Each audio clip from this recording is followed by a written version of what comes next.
Hi guys, welcome back to another video. Today I want to show you why I use a 0 parts per million water filter.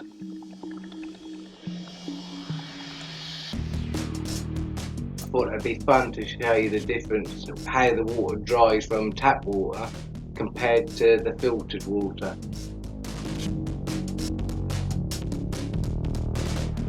I'm going to show you the differences by testing the waters with a TDS meter. TDS, which means total dissolved solid, which are salts, minerals, metals and impurities in the water. I'm filling the bucket of tap water.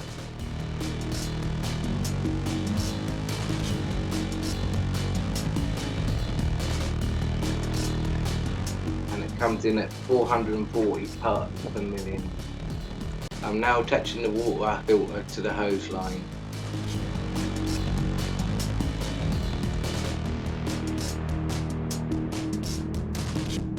I'm now filling another bucket with the water from the water filter.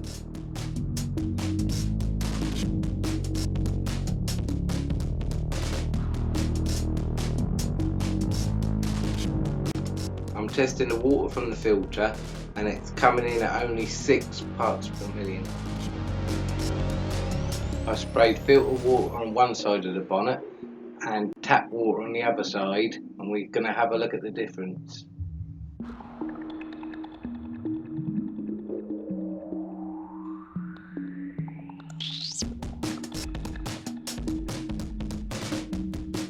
On the left you can see dried watermarks,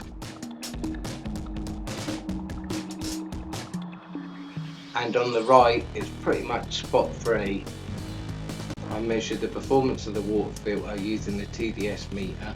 I found anything above 90 to leave watermarks on the car. Water spots are unsightly and hard to remove, especially in the warmth of the summer months. That's it for today's video. Please like, share, subscribe and hit that bell button to be notified of future uploads. Comment down below with ideas, thoughts and questions. Thanks for watching and see you on the next one.